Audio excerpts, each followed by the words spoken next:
Hello and welcome back to Mictlan. This is the third episode of our Let's Play, and today we're going to start conquering some lands. Now last time we checked out our troops, we checked out our surroundings, and we sent out a scout. We also had a, if I recall correctly, unexpected event which turned out to be fortunate. We got some extra air gems. Luckily for us, well, or unluckily for us, this is going to be one of the rare good events we're going to get, as we're running a misfortune dominion. However, we've got our first real commander. He's called Pantocrator, the Priest King. Now, my first commenter on the first video was someone called Dwarf Comic, or calling themselves Dwarf Comic. And he's going to be our prophet. If you can give me a moment, I will right click him, press R to rename him, and he will be Dwarf Mictlan. Maybe I should give him his last name. There we go. Dwarf Mictlan, the Priest King. He, as I said, he will be our prophet. Now, you may have noticed he's got Holy level 2. I already explained that. And we've also got these guys who got Holy level 3. What prophetizing someone does is it makes them basically a mobile temple. They will spread our dominion. Although this isn't true for Mictlan, as we spread dominion by blood sacrificing, and well, we can't really use. I guess our prophet can bend down and they can lay a virgin on him and then kill that virgin. I don't know. Yeah, spill some blood and it will spread our dominion. No, it doesn't work like that. I'm sorry. So in this case, just well, we lose that functionality, but we still get to buff him up to Holy level 3, or if he's already at Holy level 3, he will go up to Holy level 4. Now you might ask yourself, why not take one of these? Give him Holy level 4, if that's the main functionality. Well, I want him for expansion. And I'm sorry, but we're probably going to kill you at some point, revive you, and then buff you up further. Why? You're a great leader, we can use you. Well, you're great in the early game. And that's pretty much it. So I put the Jaguar warriors on repeat recruitment, leaving one holy point, so we can just recruit another commander. Now I'm going to recruit a rain priest. Oh no, wait, I'm not, because we don't have the gold to do that. So instead I'm going to recruit a Nahuali and another Jaguar warrior. Well, as I said, the Nahuali is a great sorceress. She got some astral magic, nature magic, and she can get some other paths, which is pretty good. They're going to buff our troops later on, give them extra regeneration, or wooden warriors if we get that spell. But for now, she's going to do site searching and research. Okay, so we're prophetizing this guy.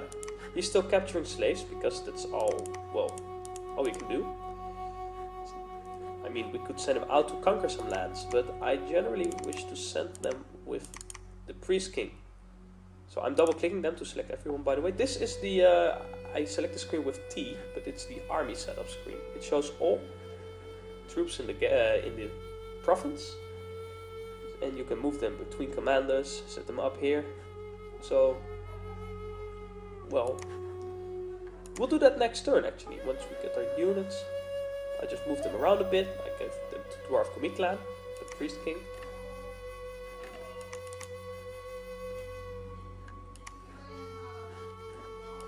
So, yeah, okay. Did we forget anything? Ah, yes, we could move Painal the Scout. I thought his name was Xolotl. Oh no, Xolotl is a tribal king, sorry. Painal can go here, so we can check out the throne. We know that in this province there are heavy cavalry and some heavy infantry, and it's a farmland province, which gives high income and low resources. As I said before, we really don't need resources, but we need the income. As you can see, we're already at tertiary 6. We got 6 gold left, and that's after recruiting something we didn't prefer to recruit. I would have preferred to recruit the Brain Priest. But okay. With everything set up, we can go on to the next turn, I believe. Let's see. Do not forgive anything. No. We can see the bordering provinces now. Okay, let's go. End turn. We can press E or click this button. E. Alright, a proclamation from Mictlan. That's us. Dwarf Mictlan, the Priest King, shall hereby be known as the Prophet of Mate-Uratactitlan. Exit. An unexpected event has occurred in Mictlan. What's with these unexpected events? We've got one province, so one province got a small chance of getting events every turn. Slightly less than average, -1%. And still we're getting one every turn. A series of unfortunate events have redirected important trade routes to other lands. Province income -10. Well, okay, that's great. Okay, so this is a permanent change to the province. So, well, while our population changed, our income changed permanently, the province seems perfectly alright. Population at 29,800 and an income of 331. Now the screen may suddenly have jumped a bit, just as my voice did, and I may have to edit in a fade in and fade out, since I was interrupted there during the recording, and I applied some haphazard editing, and I hope that it's okay. It'll probably be okay. So, okay, as we can see, he is now Dwarf Mictlan the Prophet. Well, that's great. You can see here, Prophet. A Prophet gets increased attack and defense skill in addition to the Dominion related bonuses of a Pretender God. Now a Pretender God gets extra hit points and extra strength in their own Dominion and loses hit points and strength in an enemy Dominion. This is by 10% per level of Dominion, and in the case of being in an enemy's Dominion you can never go below 0, or below 1 actually. So you'll end up at 1 hit point. The same goes for the Prophet, so yeah, if in an enemy Dominion he may go down to 1 hit point, but that's perfectly alright, because we're not going to risk him that way. Now he's got death weapons. All enemies hit by a melee weapon will suffer extra damage from the death blast effect if they fail a magic resistance roll. The damage is magical, kind of obvious, since you need to roll against the magic resistance, and will be effective versus ethereal beings. Now these are a special kind of unit. I'll explain more about them later when we see them. Basically they're like ghosts. So yeah, he benefits from our blessing. Where it first said sacred, with unlit candles, they're now lit. Blessed troops get increased morale and other abilities depending on the magic skills of the Pretender God. Only sacred troops can be blessed. Now the Prophet enjoys a permanent blessed status. There's also an item which confers this bonus, which is called the Shroud of the Battle Saint, I believe. He's got regeneration, poison resistance, beautiful. Although he gets the poison resistance from his nature. So yeah, I'm really proud of you, Dwarf Mictlan. By the way, his priest level was up to 3 now, which is great. Now, I'm not sure whether I explained this in the earlier half of the video, because I spent a lot of time editing, but the High Priest of the Sun starts at priest level 3. So if we would have prophetized him, he would have been at level 4, which we didn't. But that's mostly because it takes a lot of time to recruit one of these guys. A lot of gold to recruit one of these guys, 290 gold, which means that we wouldn't have enough Jaguar warriors to go around. So, we're blessing him. Make him a prophet, and in battle, he will now get the Divine Blessing spell, which we're going to have him cast. This spell will bless all our sacred units on the battlefield, and it's a sacred magic. Sacred isn't really magic like the other magic, but it's a divine spell of level 3. Okay, so I'm going to put him at cast spells afterwards, but I'll show that later. First, we're going over our units, because besides the events read in the messages, we've also recruited our first Hawali, which is a sorceress, as I mentioned before. And they normally come at 2 nature magic, and there's 10% chance that they'll get one of these 4 paths. So there was 10% chance that they got one new path, and 1 out of 4 of these would have been nature. So that makes a total of 2.5% chance, which means that 1 in 40 mages would get nature. An extra nature, sorry. And there we go. We got lucky, despite our dominion. And they are at Astral 1 and Nature 3. Well, great.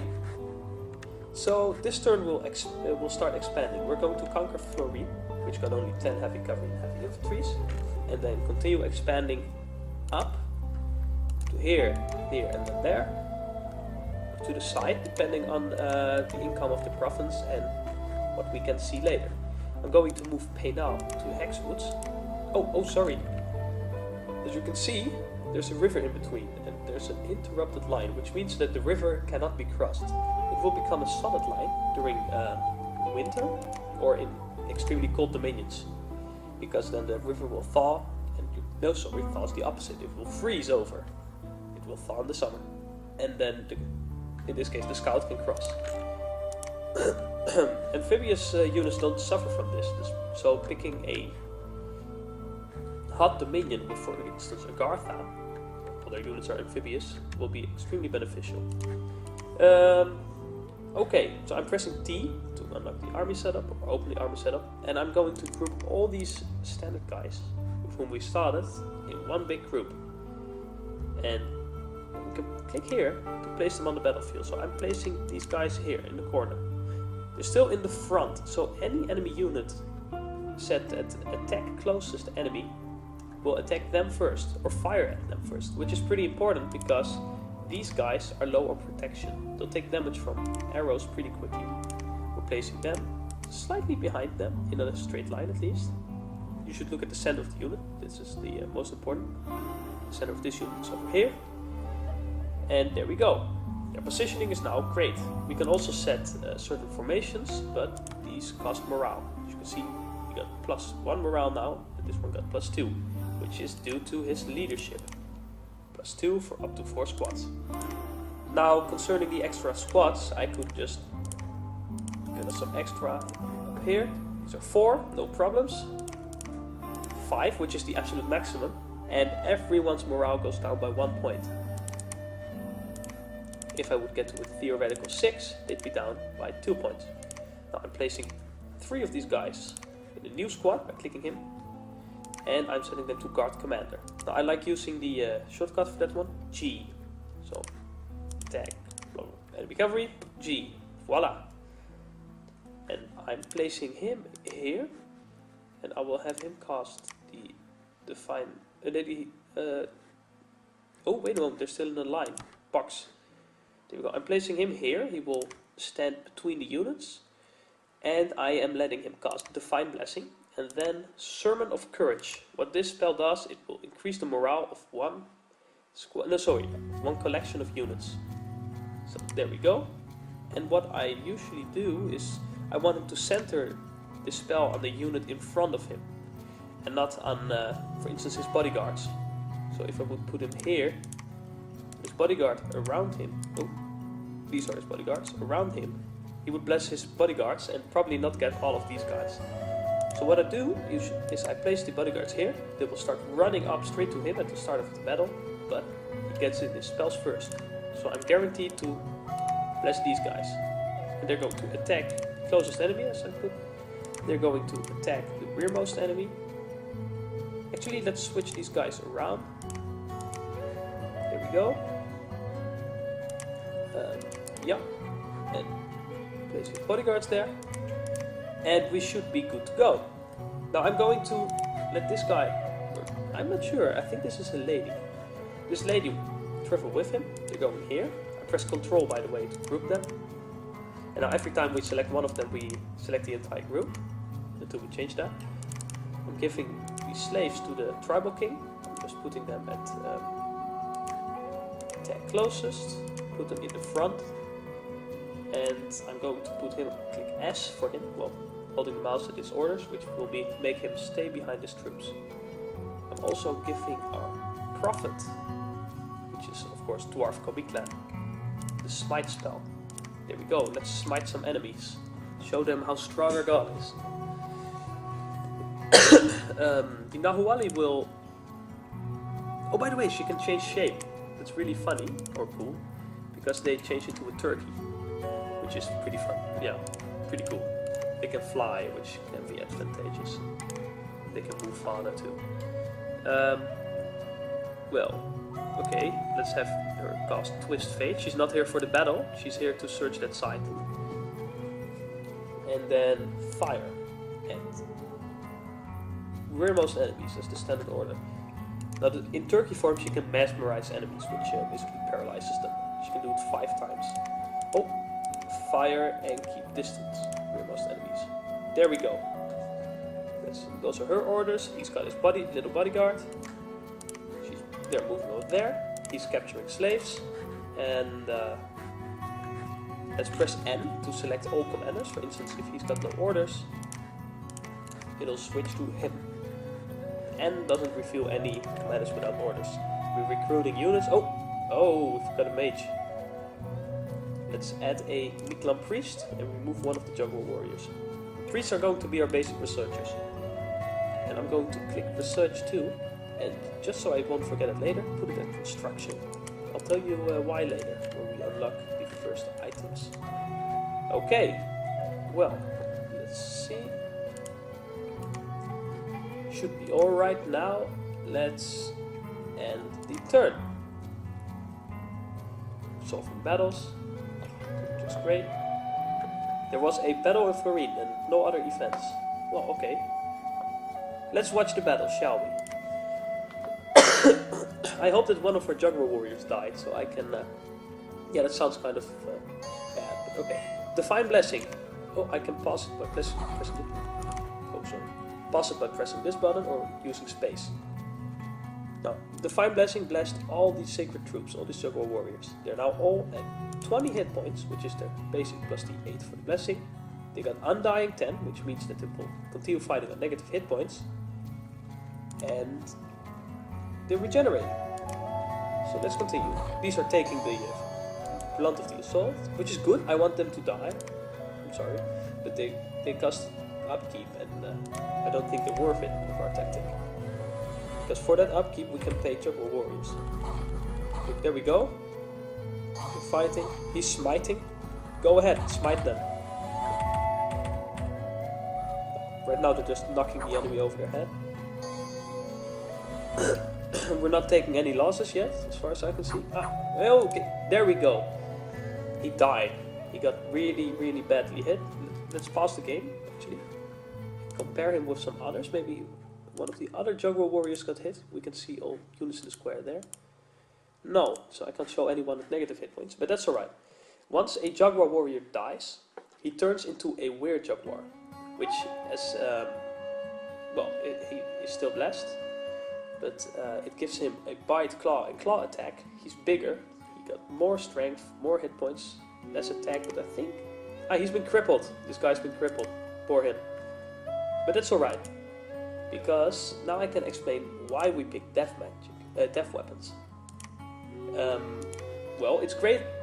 The first thing is, it's great that we get Undying, that they continue fighting, because basically we get the bonus hit points and the Undying twice. So one of our soldiers will take 10 damage to kill, 20 damage to kill, because they get the Undying bonus twice, once in normal form, once in Jaguar form. They get the hit point bonus twice, which is another 16 hit points, so 36 extra damage is required. They got the basic hit points, 46, 54 hit points, and of course the basic hit points in their Jaguar warrior form, which is another 12. We got 54, 64, 64, what? Yeah, 66 damage. Well, for a regular unit, that's a lot. Yeah, and the death weapons penalty, buff, will have him deal extra damage. For every hit, he has another chance, and it doesn't even have to penetrate the armor, but he has another chance to deal an extra magical damage to the enemy. Enraged. I've never seen that before. Okay. But there's an extra chance that he will deal bonus damage to the enemy, which may give them the diseased affliction, which basically dooms the unit. So even if you beat our armies, most of your units are going to be diseased. And it will just deal 2 damage, which ignores their armor. think I already said that. But basically for these guys that gives them 6 extra damage per turn, which cannot be negated unless you got high magic resistance. And the roll is 12. So they, to stand an average chance approximately of winning, they need to have a magic resistance of 12. Since that's not the obviously above average, that's pretty good. So, oh shit, oh, I deleted the extra messages, no. Oh, there we go. The independent armies are routed. Like I said, morale wins the day. There we go. We're proud of our Jaguar warriors. And the regeneration, by the way, they can get at negative hit points, and sometimes it will bring them back up. So they may be at like -2, but they regenerate and get to +1, so they won't die at the end of the battle, which is what Undying does. It kills them after the battle ends. I'm not sure why this guy hasn't been blessed. I'm sure we cast Divine Blessing. Right, did we? Let's take a quick look.